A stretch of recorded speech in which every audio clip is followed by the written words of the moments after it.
The next question is, why do I join Affyn? And I think many people have asked me why I left my cushy job to join a startup, right? So the common answer that I have to people is that I want to be in a position where I can make a difference. And Affyn's grand vision of bringing people together by creating a form of integrated ecosystem of combining metaverse and the real world utility is something that I find very appealing. So I myself have been a cryptocurrency investor since 2017. And back then, many people are not aware of cryptocurrency and how the blockchain actually function. So fast forward to today, we see that many people are more aware of cryptocurrency and blockchain in general. And the projects are also trying to make blockchain more utility driven, such as using it for tracking and authenticity verification purposes, DeFi, NFT, gaming, and metaverse. However, we still do see that mainstream adoption is still clearly lacking. And I think there's two key reasons why this is the case. And one of the reasons is because there is no clear utility proposition.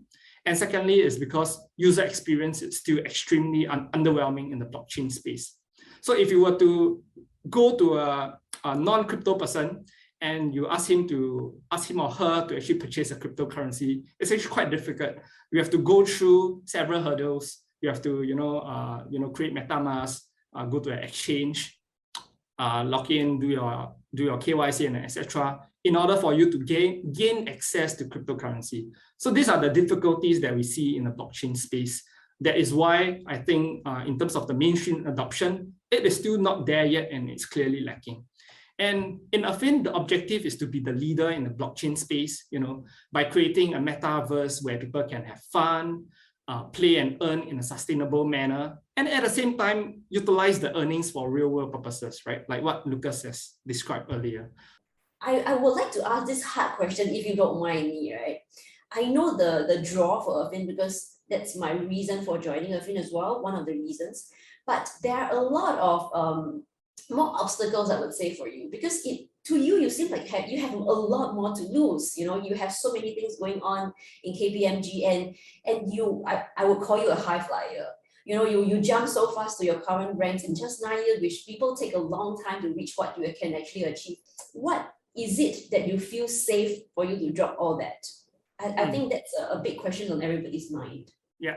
So I think in terms of safety, if we are looking at all the startups, every new ventures, there's definitely some risk involved.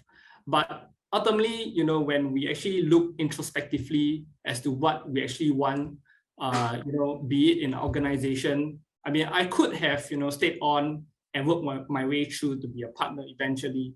But I think more importantly is a question to be asked is that, okay, so what is the objective? So what is the end goal here, right? So I could go through the normal commercial route to be a partner, and eventually, I'm very well versed in the accounting space, the finance space.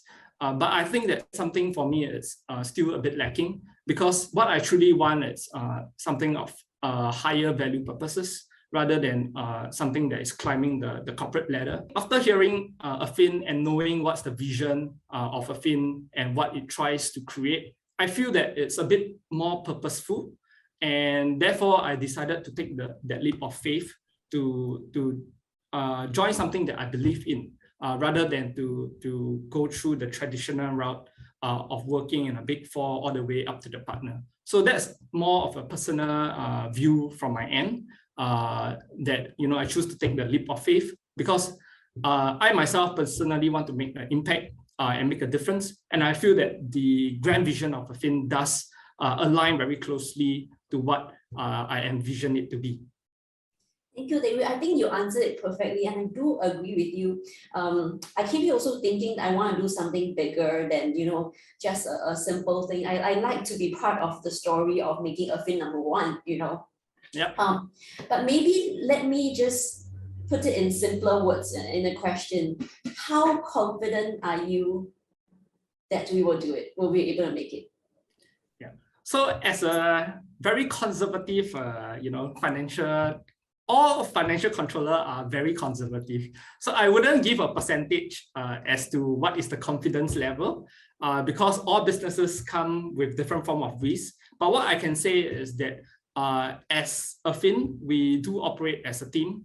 Then that's where we actually focus on the hires that we bring in. Like what Lucas has mentioned, it is important for us to find the right people, the right mix of people, especially in the senior management team, so that we are able to make this a success.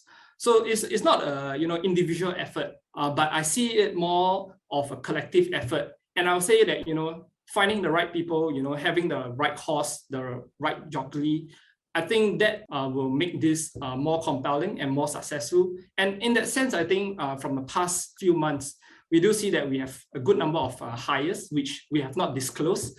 So with that, looking at the good hires that we have bring on board, I think I can say that I'm very confident that we will be able to do a good job of making this a success. What can we expect from you, or anything you want to add on to tell Affynians perhaps?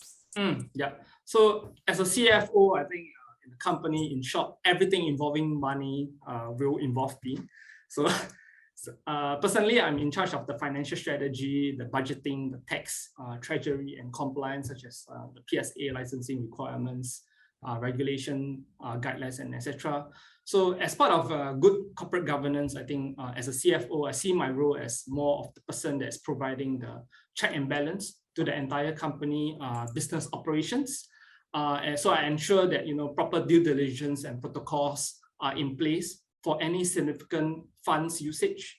And also I do monitor closely the burn rate to make sure that we have adequate financial runway for the next couple of years. And I mean, based on my own personal experience, I have seen many startups, burn through their cash freely without a very clear financial plan. And that is something that we definitely want to avoid at all costs in Affyn. And also, as part of my role, I'm also part of the executive team to strategize and optimize the revenue strategy for Affyn.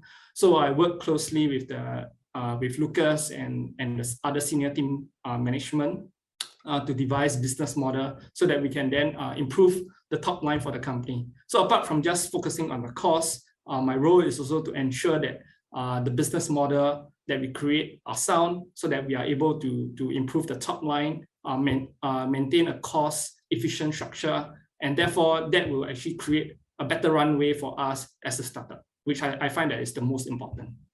Maybe I can just ask you one more impromptu question. So now that we know that you're proper, we're professional, we're not going to anyhow spend money, we're going to have more revenues coming in.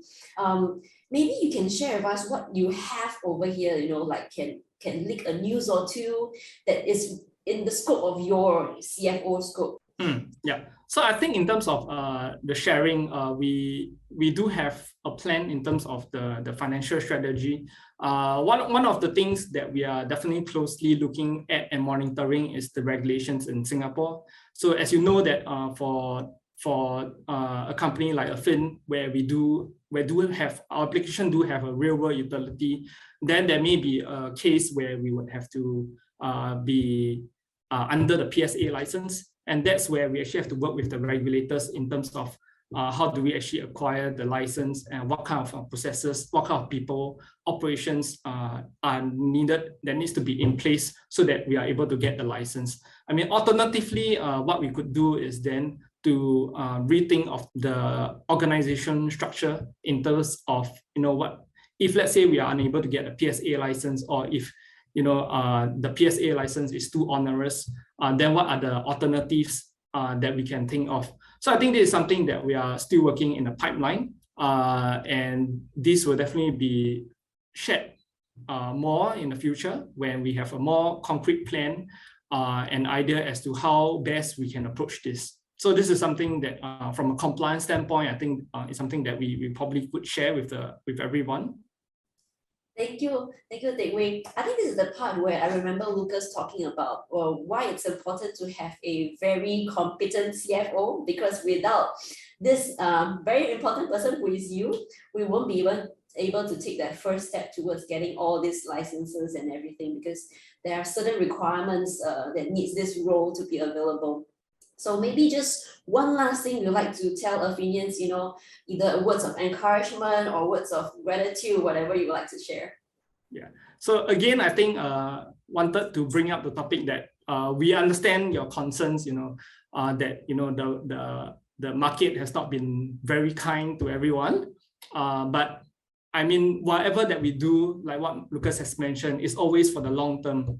And as an investor, I myself has been a very long-term investor. I started investing since 19 years old, right?